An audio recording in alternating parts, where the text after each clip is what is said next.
বলছি দাঁড়িয়ে যা না, শুনলি না কথা দুব্বো আনতে গেছে, দুব্বোটা নিয়ে আসুক তারপর প্রণাম করবি।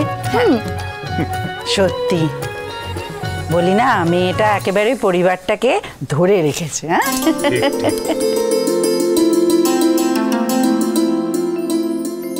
দুব্বো পাবো না তা কি হয় নাকি? দুব্বো ছাড়া বড়রা আশীর্বাদ করবেন কি করে? বছরের প্রথম দিন বলে কথা। ওই তো দুব্বো।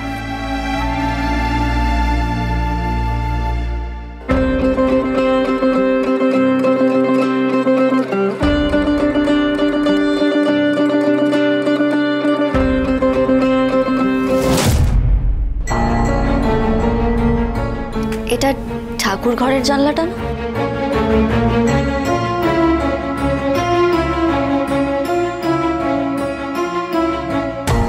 জানলাটা তো দেখছি বাইরে থেকে কাঠ দিয়ে আটকানো, কিন্তু কাঠের গায়ের লতা পাতাগুলো নিচে পড়ে আছে বলে মনে হচ্ছে না। এগুলো তো কাঠের গায়ে আটকে থাকার কথা। তাহলে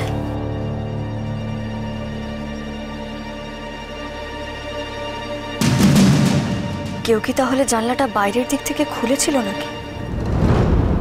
কিন্তু এতদিন তো কাউকে জানলা খুলতে দেখিনি আমি। তাহলে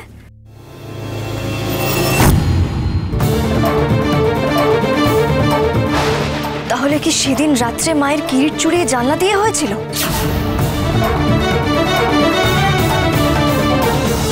না না না, কথা কলি, তুমি বেশি ভাবছো। পাচক মশাই থাকলে নির্ঘাত বলতেন গোবরগিরি বন্ধ কর,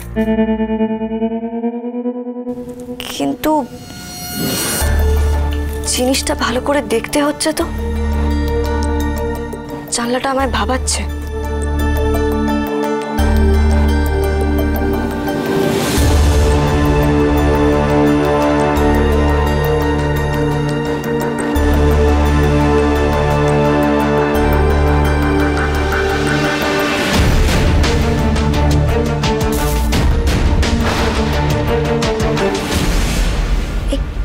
কাঠের পাতের ওপর আঙুলের ছাপ মনে হচ্ছে না? কে এসেছিল এদিকে?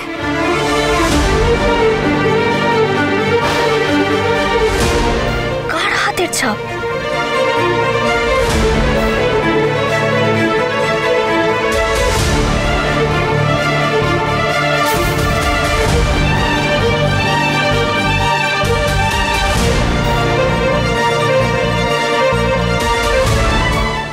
দুব্বো পেলে?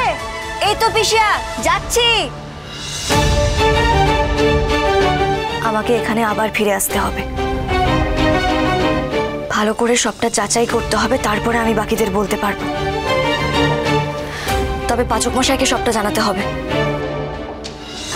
তাহলে কি সেদিন মায়ের কিরিট চুরির এটাই রাস্তা ছিল?